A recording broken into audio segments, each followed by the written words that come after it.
अब हम लोग देखेंगे रजिस्टर्स क्या होता है। तो registers are used to store frequently referred data और इंस्ट्रक्शन। जो हम लोग डेटा और इंस्ट्रक्शन को फ्रीक्वेंटली रेफर करते हैं, मतलब बार बार उसको यूज़ करते हैं, या फिर फ्रीक्वेंटली उसकी रेफर करना मतलब क्या होता है कि यूज़ करना यहाँ पे होता है, ठीक है। तो फ्रीक्वेंटली रेफर्ड जो हम लोग डेटा और इंस्ट्रक्शन को करते हैं उसको हम लोग स्टोर कहाँ करते हैं, रजिस्टर्स में करते हैं। तो रजिस्टर स्टोर करते मतलब क्या, ये मेमोरी टाइप का कुछ होगा जहाँ पे चीज़ें स्टोर की जाती होंगी। तो पहले हम लोग मेमोरी हायरार्की देख लेते हैं कि वहाँ पर रजिस्टर आता कहाँ से। रजिस्टर सबसे छोटा होता है मेमोरी हायरार्की में, सबसे ऊपर होता है हमारा रजिस्टर्स। उसके बाद होते हैं हमारे कैच मेमोरी। कैच मेमोरी क्या करते हैं, तो कैच मेमोरी जैसे कि अगर हम लोग लाइब्रेरी से बुक लेने जाते हैं, तो जो बुक फ्रीक्वेंटली स्टूडेंट्स लेते हैं वो बुक पास में रखा होता है, और जो बुक लोग बहुत बहुत देर बाद या फिर बहुत दिन पे लेते हैं तो वो बुक थोड़ा दूर रखा होता है, थोड़ा अंदर रखा होता है। तो वही कैच मेमोरी क्या करता है, जो हमारा डेटा फ्रीक्वेंटली यूज़ होता है उसको खुद में स्टोर करके रखता है, मेन मेमोरी में से हटा करके खुद में स्टोर करके रखता है, तो वो होता है हमारा कैच मेमोरी। तो हम लोग पहले मेमोरी हायरार्की देख लेते हैं, उसके बाद मेमोरी ऑर्गेनाइजेशन में वो सब कुछ देखेंगे हम लोग सब। तो पहले होता है हमारा रजिस्टर, दूसरा होता है हमारा कैच मेमोरी, तीसरा होता है हमारा मेन मेमोरी,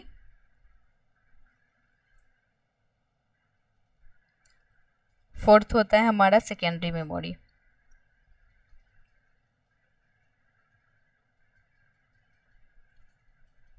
ये है हमारा मेमोरी हायरार्की।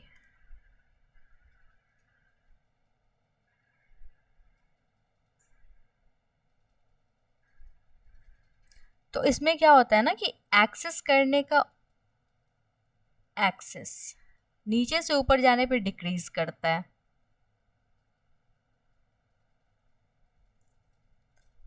कॉस्ट जो है नीचे से ऊपर जाने पे इंक्रीज करता है, कॉस्ट इंक्रीज करता है। मतलब रजिस्टर्स का कॉस्ट जो होता है सबसे ज़्यादा हाई होता है, और साइज रजिस्टर का जो होता है वो सबसे छोटा होता है, साइज जो होता है वो हमारा डिक्रीज करता है।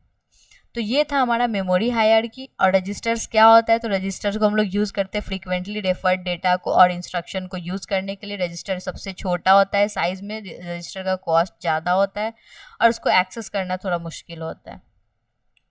मैंडेटरी रजिस्टर्स कौन कौन से होते हैं, पहला होता है program counter, accumulator, instruction register, memory address register, memory data register जिसको मेमोरी बफर रजिस्टर भी बोलते हैं। उसके बाद है स्टैक पॉइंटर रजिस्टर, उसके बाद है फ्लैग रजिस्टर। फ्लैग रजिस्टर का एक सेपरेट वीडियो आएगा उसमें, क्योंकि बहुत सारे टाइप के फ्लैग रजिस्टर होते हैं तो वो सब उसमें पढ़ाया जाएगा। बाकी जो 6 रजिस्टर है वो सब अभी हम लोग देख लेते हैं।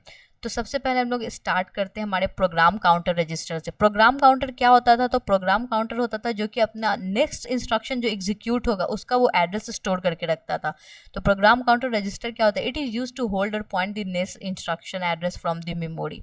मेमोरी में से नेक्स्ट इंस्ट्रक्शन जिसको एग्जीक्यूट करना है उसका एड्रेस होल्ड करके या पॉइंट करके उसको रखेगा। एक्यूमुलेटर रजिस्टर क्या होता है, ये यूज़र एक्सेसिबल रजिस्टर होता है। ये स्टोर किया जाता है एएलयू में, जो इनपुट आउटपुट होता है वो हम लोग एक्यूमुलेटर में स्टोर करते हैं। एएलयू क्या होता है, अर्थमेटिक लॉजिकल यूनिट, जो सीपीयू का ही पार्ट होता है। उसके बाद है हमारा इंस्ट्रक्शन रजिस्टर, सीपीयू का कंपोनेंट होता है।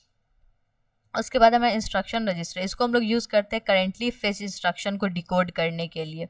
ये करेंटली फेच्ड इंस्ट्रक्शन को स्टोर करके रखता है जिसको हम लोग को डिकोड करना होता है। उसके बाद है हमारा मेमोरी एड्रेस रजिस्टर, इसको हम लोग यूज़ करते हैं memory address of data instruction को स्टोर करने के लिए। किसी भी डेटा का memory address, it is use to store the memory address of data और इंस्ट्रक्शन। मेमोरी एड्रेस या डेटा का ये इंस्ट्रक्शन स्टोर करके रखता है, और ये डायरेक्टली कनेक्टेड होता है एड्रेस लाइन ऑफ सिस्टम बस। सिस्टम बस में एड्रेस लाइन होता था, डेटा लाइन होता था। आप सिस्टम बस का वीडियो देखिएगा आपको पता चलेगा एड्रेस लाइन क्या होता है, डेटा लाइन क्या होता है। तो हमारा मेमोरी एड्रेस रजिस्टर जो होता है वो डायरेक्टली कनेक्टेड होता है हमारा एड्रेस लाइन ऑफ सिस्टम बस से। उसके बाद है मेमोरी डेटा रजिस्टर या फिर मेमोरी बफर रजिस्टर, इसको हम लोग यूज़ करते हैं binary sequence of data between CPU. हाँ, सीपीयू के बीच, सीपीयू के साथ जो बाइनरी सीक्वेंस ऑफ डेटा का फ्लो होता है मेमोरी में और इनपुट आउटपुट में।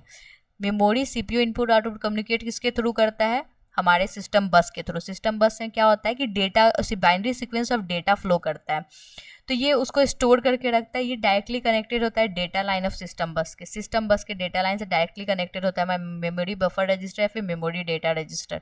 उसके बाद है हमारा stack pointer register. Stack pointer register small register होता है जो कि memory address of the last data element को अपने अंदर स्टोर करके रखता है। जो हमारा स्टैक के अंदर लास्ट डेटा एलिमेंट स्टोर किया गया है, या फिर जिसको हम लोग टॉप ऑफ स्टैक भी बोलते हैं, ये टॉप ऑफ स्टैक का एड्रेस स्टोर करके रखता है, ठीक है।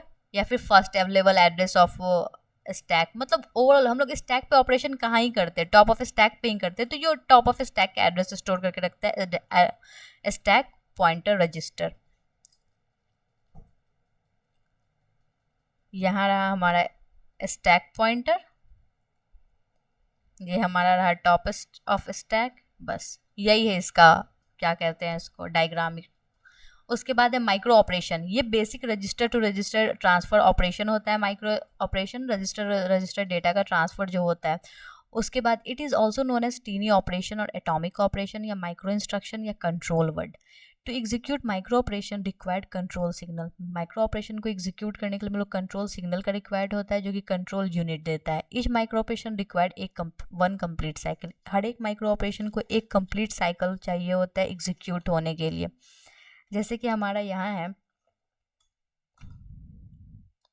सॉरी एक मिनट, हाँ, जैसे कि हमारा है एग्जाम्पल हम लोग देख लेते हैं। एग्जाम्पल में हमारा R1 R2, इसका मतलब R1 में जो वैल्यू है उसको हटा करके और R2 में जो वैल्यू है इसको रिमूव करके R1 का वैल्यू R2 में डालना है।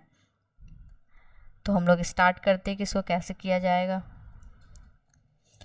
तो हमारा सबसे पहले R1 रजिस्टर है जो कि और भी बहुत सारे रजिस्टर से कनेक्टेड है, R2 से, R3 से, R4 से और R5 से।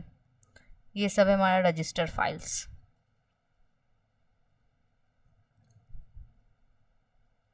तो इसमें क्या करना है, हमारा कंट्रोल सिग्नल जो है सबसे पहले control signal to execute micro operation required control signal. तो ये हमारा अगर माइक्रो ऑपरेशन है तो ये हमारा माइक्रो ऑपरेशन है, तो हाँ ये माइक्रो ऑपरेशन है। कैसे? क्योंकि हम लोग माइक्रो ऑपरेशन का डिफिनीशन पर register to register transfer operation होता है, तो यहाँ पर रजिस्टर टू रजिस्टर ट्रांसफर हो रहा है तो ये माइक्रो ऑपरेशन है। तो इसके लिए हम लोग को कंट्रोल सिग्नल चाहिए होगा। कंट्रोल सिग्नल है हमारा R1 को आउट करो, R2 को इन करो, और ये कंट्रोल सिग्नल हम लोग कौन देगा, कंट्रोल यूनिट देगा। तो ये हमारा कंट्रोल सिग्नल इस ऑपरेशन को डिनोट कर रहा है। तो ये था हमारा माइक्रो ऑपरेशन। अब है हमारा माइक्रो प्रोग्राम्स। माइक्रो प्रोग्राम्स क्या होते हैं? ये सीक्वेंस ऑफ माइक्रो ऑपरेशन होते हैं, या फिर tiny sequence of micro operation या टीनी ऑपरेशन या फिर कलेक्शन ऑफ माइक्रो ऑपरेशन होते हैं हमारे माइक्रो प्रोग्राम्स। मतलब क्या कि इसमें बहुत सारे हमारे ये होंगे, क्या कहते हैं, कंट्रोल सिग्नल्स होंगे। तो सबसे पहले हमारा control signal 0, signal 1, signal 2, program counter out, MAR इन, उसके बाद है हमारा MAR आउट, MD इन, यहाँ पे एरो नहीं होगा, यहाँ पे कॉमा होगा। उसके बाद है MDR आउट, IR इन, प्रोग्राम काउंटर आउट, PC इन। तो ये हमारा कंट्रोल सिग्नल्स है जो कि कंट्रोल यूनिट दे रहा है। तो इसके रिस्पेक्टिव हमारा इंस्ट्रक्शन जो फेच होगा वो कैसे होगा, तो वो होगा सबसे पहले प्रोग्राम काउंटर में MAR, प्रोग्राम काउंटर में जो वैल्यू था उसको हटा करके MAR का वैल्यू प्रोग्राम काउंटर में डालना। उसके बाद फिर MAR में MDR, फिर MDR में IR, उसके बाद फिर प्रोग्राम काउंटर में प्रोग्राम काउंटर। तो ओवरऑल ये जो हमारा कंट्रोल सिग्नल्स था उसका इंस्ट्रक्शन इस तरह से फेच होगा। उसके बाद हम लोग देखते हैं कि इंस्ट्रक्शन फेच करने का सीक्वेंस क्या होता है।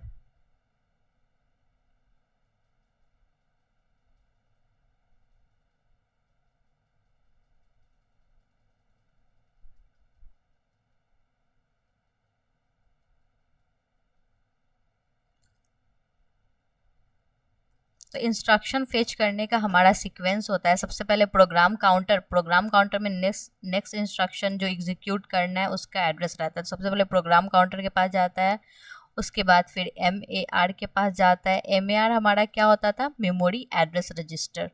उसके बाद फिर हमारा MAR के पास से जाता है, फिर हमारा इंस्ट्रक्शन को फेच कर लेता है, इंस्ट्रक्शन।